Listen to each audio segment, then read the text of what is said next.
Mukhang delikado na naman ako. Bakit ba kinikilig na naman ako? Pero ngayon ay parang kakaiba.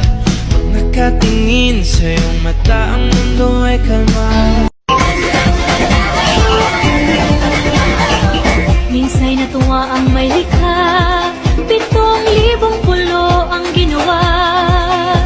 Mga hiyas na inilatag sa malasot lang dagat. At ang bayan niyang pinili, nasa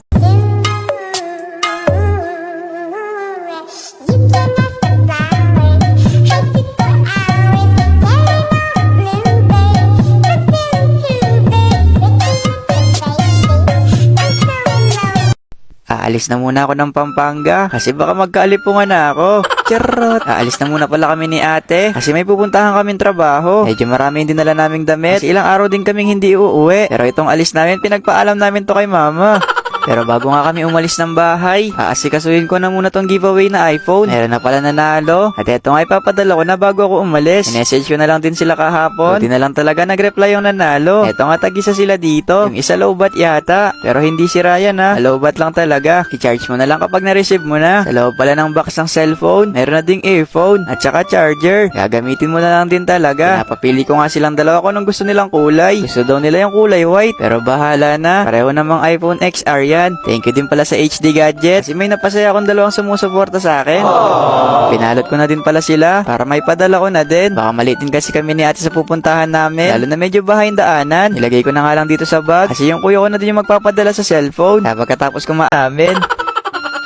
Pero kapag nawalaan mo kung magkano to, bibigyan kita ng 20 pesos. Chot! Iniwahiwalay nga namin yung mga papel tsaka yung mga barya. Siyempre para di kayo mahirapan magbilang. Ikaw naman. Pinagsama-sama ko lang nga yung papel dyan tsaka yung barya para makompute ko na din. Yun, naipon ko pala. Umabot siyang 48,448. Pero alam ko mababawasan pa yun. Kasi naman kanina pa nakatambay si mama dito. Kaya binigyan ko na lang siya ng 5,000 pesos. At limpak-limpak na pa premyo. Chot! Pero pambayad na yun ng kuryente.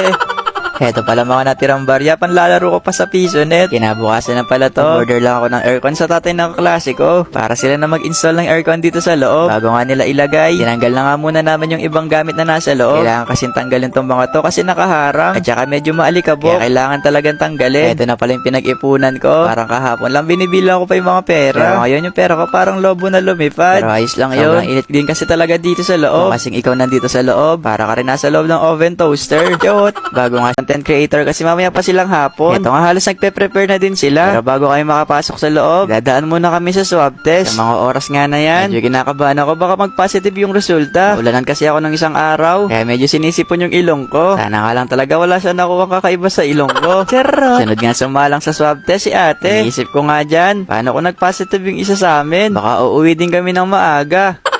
Paglipas nga ng ilang minuto, andito na rin yung resulta. Kaming apat na nandito. Negative naman kaming lahat. Kaya pwede na kaming makapasok dito sa loob. Naabutan ko nga sinushoot na yung buong pamilya. At eto nga, lumabas na din yung idolo ko, si Mr. Jose Marichan. Yung laging kumakanta kapag papalapit na yung Christmas. Ang bilis nga ng panahon. Ilang araw na lang Pasko na. Bago nga ako pumasok sa kabilang room, kakain na muna ako. Baka kasi kapag bigla ako kinausap ni Mr. Jose Marichan, bigla ako na nosebleed. Chawot! Na matapos na ako makakain, tinawag na din nila ako para makapasok kami sa kabilang room. Etong room pala na to, dito gagawin yung video or yung parang commercial. Sa kakaluto ko pala sa Facebook.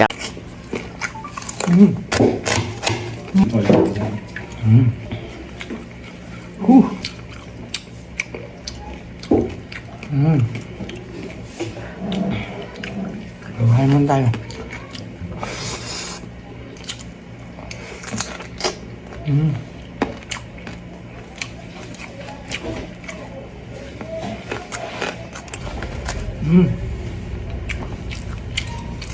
Kain tayo guys.